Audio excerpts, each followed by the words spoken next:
La siguiente, vamos a algo del trabajo de campo. Genograma, aquí lo ven, una imagen visual, algunas de esas herramientas utilizamos para dar cuenta de esta experiencia piloto, porque como ustedes saben, sucede en Perú, que tuvimos la oportunidad de ir, sucede en Colombia, sucede en otras partes de Latinoamérica, y hay que comenzar a hablar de algo, hay que poner algo en diálogo. Bueno, si va Graciela y lo dice, la van a escuchar porque es Graciela, pero también hay que decir algo de esta territorialidad, y a través de un piloto me parece que esta puede ser una buena idea. Hay una imagen que nos dice dónde está el participante 1, que es ese, el de color más oscuro. El participante 1 tiene, dice él, se presenta así: me paro, porque no quiero estar más sentada, porque mi apoyo es estar parada. 31 años varón, convive con su mamá, la pareja de esta, que considera como su padre y sus dos hermanos. Él considera como su padre, este es su relato. No mantiene relación con su papá biológico y sus otras hermanas. Trabaja como paseador de perros, percibe la pensión, intereses, películas de comedia y acción, dibuja y leer. Incursionó en estudios terciarios, muchos. Fue a coaching emocional, tuvo acompañante terapéutico, actualmente no tiene, fue a yoga, después realizó terapia de flores, realiza tratamiento en psicología y psiquiatría. Las amistades principalmente son en redes sociales, dice participante 1, me cuesta el cara a cara. La relación con el mundo exterior me cuesta, no me animo a hacer actividades sociales. Participante 1 nos dice que hay algo, que hay una dificultad, que él tiene una dificultad y que además quiere cambiar, no le es indistinta esa dificultad. Después seguimos hablando de participante 1, participante 2. Bueno, me voy a correr, no tengo apoyo para estar parada, pero bueno. La participante número 2 es una mujer, y lo que nosotros tratamos de acá hacer, y que está un poco gráfico, que es el mapa de redes, que lo pudimos trabajar mucho también con la gente de Alito que acá está presente, fue empezar de a poco a armar gráficamente, de manera gráfica, quizás hasta socioeducativa también, lo que ellos pensaban como su red de apoyo. Entonces, esta participante empezó a ubicar a los miembros de su familia en un lugar muy significativo, que ella lo planteaba que eran dentro de las decisiones cotidianas. Hablo todo con mi mamá, con mi hermano y con mi mamá. En el sector educativo ubica a los docentes de la escuela con quien está planificando su proyecto de inserción laboral, asistiendo a talleres de formación profesional. Y después, algo que me parece significativo es que el acompañante terapéutico, ella no lo asume como alguien en el sector de salud, sino como alguien del tiempo de ocio y recreativo, porque de alguna manera lo que le está posibilitando es esto de, que es quizás algo más instrumental, de poder tomar el colectivo para ir a una actividad social, que es a aprender ukelele o a insertarse en teatro. Entonces, de alguna manera, ella lo ubica en un espacio recreativo a su acompañante terapéutico. Seguramente tendrá un objetivo terapéutico, pero bueno, es ese. Entonces, bueno, de alguna manera, armar este mapa de redes con los participantes nos permite eso, ver dentro de sus preferencias, de su cotidianidad, a dónde va ubicando estos vínculos significativos para la vida cotidiana y para la toma de decisiones. Quizás a través del ámbito educativo, ellos van armando un proyecto, van armando un proyecto en donde van tomando decisiones en torno a dónde se van a ir vinculando desde lo profesional o desde las inserciones más socioeducativas. Entonces me parece que esto es fundamental, empezar a poner y a materializar más gráficamente qué vínculos son significativos para qué cosa y qué otras personas van a servir para ayudarnos o apoyarnos en tomar otras decisiones. Hay quienes de alguna manera ponen énfasis en la familia o en un acompañante terapéutico. Entonces un poco fuimos armando esto a través del trabajo de campo. Lo que hicimos fue mostrar algunos de los recursos metodológicos, es decir, a veces se pregunta, o una de las preguntas del piloto era, bueno, ¿cómo sé que este es mi apoyo? ¿Cómo identifico los apoyos? Bueno, metodológicamente algunas de estas herramientas pudieran servir. Volvemos a participante 1, ¿recuerdan lo que le pasaba? Participante 1 decía que tenía algunas dificultades para estar con otros, para desarrollar la vida social. Entonces decimos que la toma de decisiones es un proceso, es un proceso de recursividad. Es decir, que uno parecería que ya tomó la decisión, pero vuelve a necesitar, volver a iniciar ese proceso. Bueno, la vida. Las relaciones con el mundo exterior me cuesta. No me animo a hacer actividades sociales. Solo tengo amigos por medios virtuales, me cuesta el cara a cara. Quiero probar ir a yoga, pero me da miedo estar con tanta gente. Quiero ir a bachata. Decidió iniciar yoga, no le gustó y eligió hacer terapia de flores de manera individual. Decidió ir a bachata, me puse muy nervioso, voy a ver si me animo con una té. Es decir, fue tomando decisiones. Yo no sé si la justicia habla de estas decisiones. Lo cierto es que en la vida, digamos, de las personas, las decisiones que tomamos son estas. ¿Cuál es la siguiente, María? Entonces, para configurar escenarios de apoyos, la persona tiene que definir para qué considera que los necesita, para luego identificar qué características va a tener esos apoyos de acuerdo a sus necesidades. A ver, vamos a ver el ejemplo. Es decir, dijo que tal vez se animaba a ir a bachata, pero que tal vez intentaría con el acompañante terapéutico. Es decir, identificó para qué quería ese apoyo, identificó quién iba a ser el apoyo, pero ahora identifica qué tiene que tener ese apoyo. Me gustaría volver a tener una T, pero tendría que, en lo posible, ser varón, ser simpático, alegre, responsable, que tenga sentido del humor, que sea comprensivo, que me haga acordar de tomar las pastillas, que me dé consejos cuando los necesite, que sea amable, pero que no hable mal de los demás, que me ayude a superar mi problema social. Lo trae por escrito al próximo encuentro. Con el participante 1 nos veíamos semanalmente y veníamos conversando esto en entrevistas. Y él se quedó pensando en eso y me dice, mira Carola, traje esto que me parece que el acompañante terapéutico tendría que tener. Bueno, lo definió. La eterna recursividad, ¿no? El eterno retorno de las decisiones. Bueno, ahí estoy, en la puerta de decidir y decidí para luego tener que seguir decidiendo, ¿no? Participante número 3, 31 años, varón. Quiero viajar a Córdoba, pero tengo que ahorrar. Vivo solo, mi mamá me administra el dinero. O sea, vivía solo, pero su mamá le administraba y hasta ese espacio de encuentro no había sido una pregunta para él. Cuando yo le dije, ¿vos probaste administrar tu dinero? ¿Es algo que te interesa? Mi mamá me administra, ¿no? Era una verdad, algo categórico, se había establecido así y no había una pregunta sobre eso. Me cuesta no gastar la plata si la tengo, pero quiero ahorrar y viajar a Córdoba, ¿no? Se hace un proceso deliberativo. Bueno, quiero ahorrar a Córdoba, pero si no ahorra no va a poder hacerlo. Voy a Córdoba, saqué el pasaje en cuotas, pero la última vez que fui de viaje volví muy mal de la cabeza. Es decir, tomo una decisión asumiendo el riesgo, ¿no? Había un riesgo, para él había un riesgo, porque viajar lo tenía asociado a una dificultad, a su padecimiento, pero él dice, de todas maneras, saqué el viaje y voy a viajar. Sacó el viaje, viajó y después es cierto que tuvo implicancias en su padecimiento y que después lo pudimos conversar. Y él, de todas maneras, estaba convencido de que esa era la decisión que quería tomar en ese momento. Asumió el riesgo. Entonces decimos, bueno, decimos que cómo entonces se va a llegar a esta configuración de apoyos, que es un proceso dinámico, un poco lo que decía Carola, de esto que todo el tiempo se está tomando decisiones con el devenir cotidiano, también con lo que nos está pasando. Es un momento de consolidación del vínculo basado en principios de los derechos humanos, igualdad, dignidad humana, libertad. Un momento de deliberación, pasaje de la libertad formal a la libertad práctica y el derecho a equivocarse.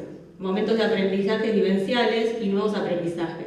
Lo que nosotros también sacamos con más ímpetu es esto de que nosotras configuramos también un encuentro y que lo principal para poder de alguna manera consolidar o definir los apoyos es habilitar la escucha y la palabra y el encuentro con el otro. Entonces me parece que ahí en momentos de aprendizaje vivenciales es esto, a través de la escucha, del diálogo, es donde se va a llevar el momento de deliberación también.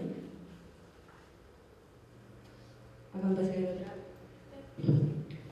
Participante 4, dificultades de incorporar nuevos conocimientos, fallas en la memoria, a veces pierdo el hilo mientras hablo. Quiero ir a dar una charla, pero me da miedo olvidarme. Pero yo conozco ese tema. Hace 20 años que doy charlas. Entonces comienza a deliberar. Voy a dar la charla con eso que preparamos, un power, ¿no? Algo de eso hicimos en esos encuentros individuales. Identificábamos una dificultad, poníamos en juego eso, comenzábamos a charlarlo y acá apareció el ajuste razonable, casi en términos de apoyo, ¿no? Un apoyo virtual. La siguiente. La reconfiguración de apoyos. El participante número 5, es decir, dijimos que los apoyos se configuran y se reconfiguran, ¿no? Todo el tiempo se está ahí poniendo en juego qué es eso que es nuestro apoyo. Y después hay que estipular qué son los apoyos como si fuesen algo de una vez y para siempre. Y parece que en la vida no hay tantas cosas de una vez y para siempre. Los apoyos, ¿por qué irían a hacerlo? 71 años, varón, retirado de la base naval, profesor universitario. Situación de salud, inicia con una enfermedad en la piel, llagas en la boca, caída de pelo. Los médicos le dicen que es producto de una situación estresante. El participante lo asocia a una situación laboral traumática. Vivía acoso laboral, dice. Los primeros encuentros durante los primeros 5 meses no hacía otra cosa que hablar de su situación laboral. Era lo único que lo interesaba, que le parecía premiante, que quería conversar. En ese momento había sido lo de Lara San Juan, lo tenía muy angustiado, lo hacía revivir toda su situación laboral. Y por diferentes motivos yo casi no conocía su red, no sabía ni si estaba casado o no, si tenía hijos. De lo único que le interesaba hablar era de su situación laboral. Y como decimos acá, relata el informe del médico laboral. El señor no puede hacer esto, no puede hacer aquello.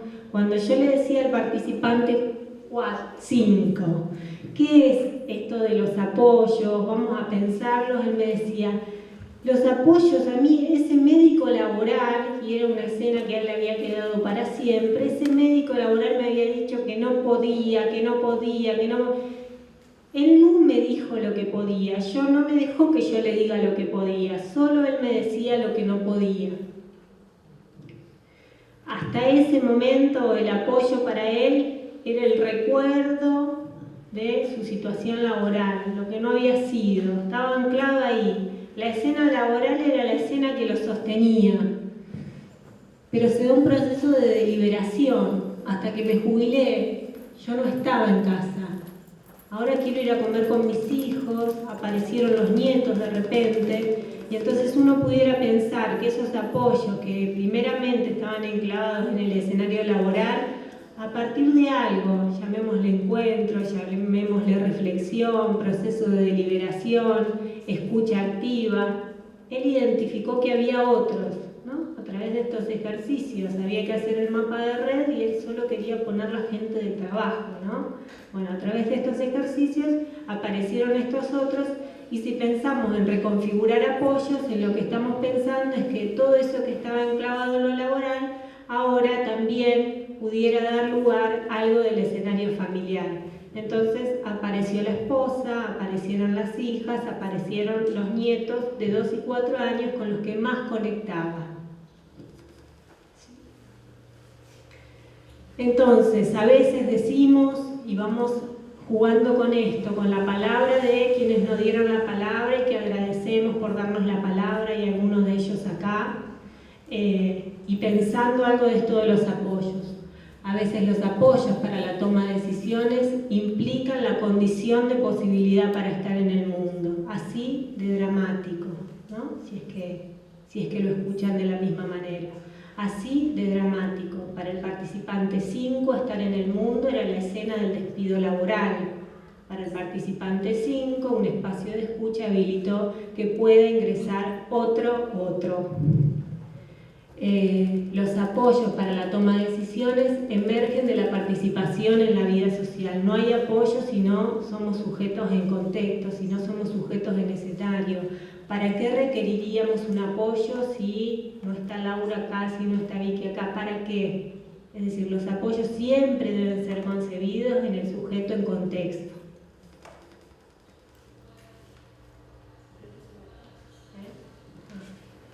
El participante 6, mujer de 68 años, hace una pregunta. ¿Puedo tener apoyo y no estar de acuerdo con ese apoyo? Pregunta en una entrevista. Digo yo, ¿cómo sería eso? No sé, para mí el apoyo es diálogo y escucha de mi opinión. Tiene que tener buen carácter, caracúlicos no. El apoyo, me habían dicho que era alguien de su familia con el que ella no se sentía bien y ella quería determinar en el espacio que yo le dijese, porque le decía yo que venía de un grupo de investigación, que yo le dijese si efectivamente esa persona que ella no quería que sea su apoyo igual era su apoyo. Es decir, los apoyos son lo que las personas determinan como sus apoyos. Si la participante número 6 nos enseñó algo.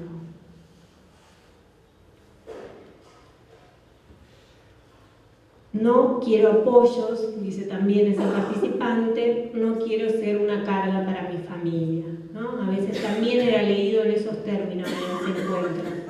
Si requiero ser apoyado es porque tengo una dificultad, si tengo una dificultad, a veces esa dificultad es tan visible que hace que demande mucho del otro, entonces yo no quiero demandarlo, no quiero esos apoyos. Bueno, aparecen varias cosas. Primero, que todos somos apoyados, casi desde el momento cero. Pero esta pregunta no es azarosa, sino que es muchas veces la posición donde se deja a las personas con discapacidad. Entonces decimos que los apoyos se configuran como un sistema de apoyos, como parte de la red.